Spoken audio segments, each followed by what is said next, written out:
Aha, we're back again doing another interview. We've got Kareem. As you can see, we've got with Avon Technologies here. We're going to talk about a couple of his vehicles. So we've got this 4x4 Stampede, or also known as a Stampede 4x4, both. And then we've got another Stampede, a two-wheel drive Stampede, both made by Traxxas. Look like we got wheelie bars on both of them. Now, Kareem, what got you into the hobby?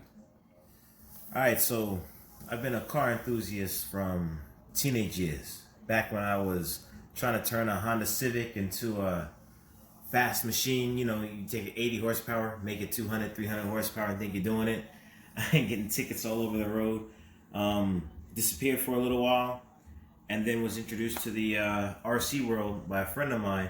And I thought, like, man, this is a lot like when I used to work on cars as a teenager and in my early 20s.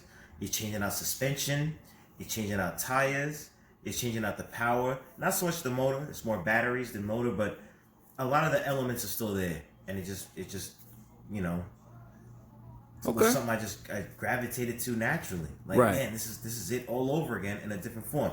At the same time, I had a young teenage son who I thought would get into it. Oh, yeah. It turns out that I got into it more than he did. And I see a bit of that. Like, even as I go out to, different places and Hobby Town and whatnot, like, it's, more dads bringing their sons out, hoping that their sons get into it. But the dads really, like, are the primary force or driving force behind all of this. More than the sons. Yeah, and it's just like that. Oh, yeah, I definitely get that. I'm pretty much in the same boat.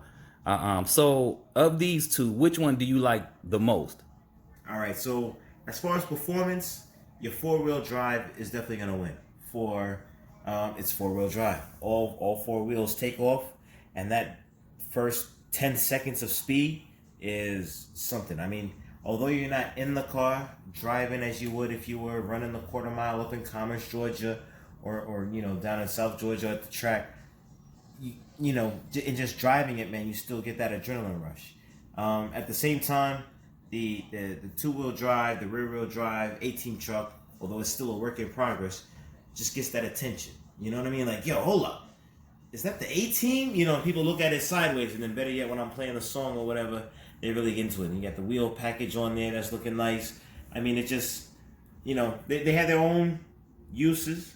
I can't say which one I really like more. I just say that if I want to go speed, I go four-wheel drive. If I want to go show, I'm pulling out the two-wheel drive 18 truck. Okay. So, with you, you took a break from cars and whatnot, and you got into this.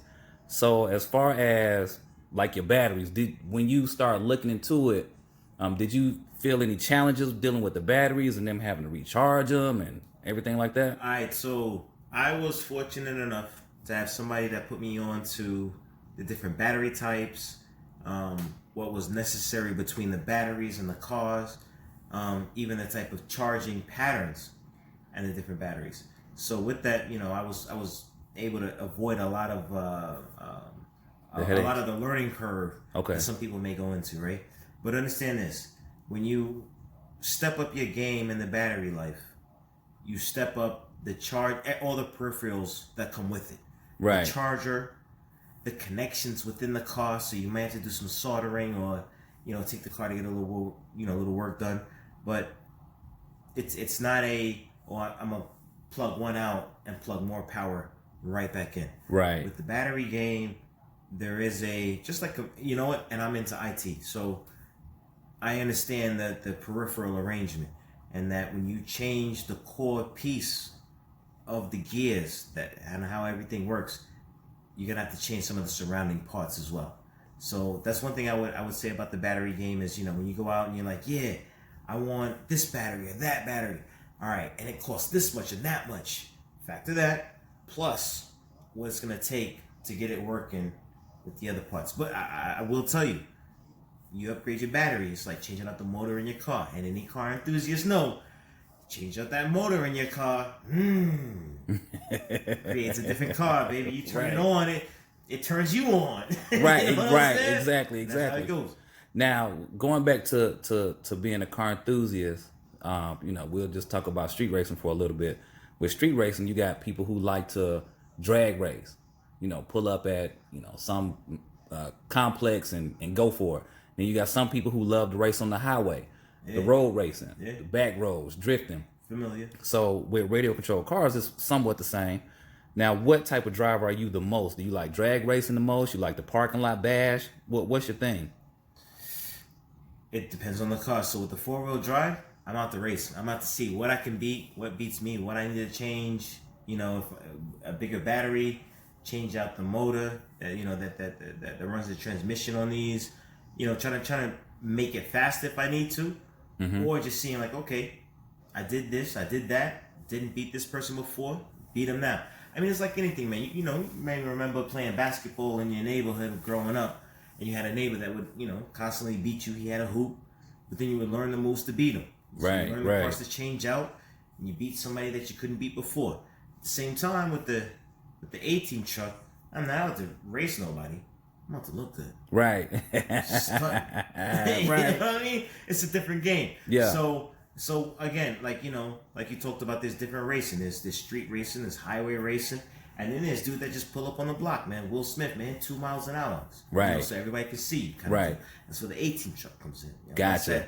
That's that other deal. Whereas, the 4-wheel drive is just, I'm gonna drive above somebody's ass today. Yeah, that's it. Easy enough. And if I can't, I'm gonna go buy some more parts. I'm gonna bust his ass next week, next month. That's it. That is it. Easy enough. Now, if you could give some advice, one bit of advice to a newcomer to this hobby, what would it be? Consult. Just like, the real car game, man. You can go in and spend some money and come out with a car that looks good, but not fast. Right. And if all you wanted was looks, you win. If you wanted a look-speed combination, or reverse it, a speed-look, where it's more speed than looks, over more looks than speed. Right. You would have lost. Right. So consult.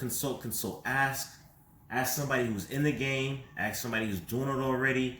Look online. Watch these YouTube videos. Subscribe, and really learn what's going on, so that as you're building, you're not taking a step forward and a step backwards. Right. Okay. This game can really be like that. You can spend some money, like I said, man. They're all connected in like a domino effect. You can spend money on a part that requires changing another part and another part and another part before it all works together. Right. So it's good to talk to somebody who's going to let you know what's what and put you in the game.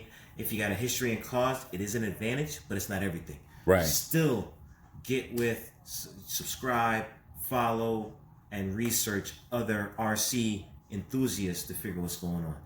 That makes sense. That definitely makes sense. All right, well, that pretty much consults or concludes my time. If you got any other advice or anything like that you want to give to people, drop a comment. I'll answer your questions. Cool. That definitely works. All right, man. I definitely appreciate it, and you have yourself a great rest of your day. Well, for sure, man. Peace. All right.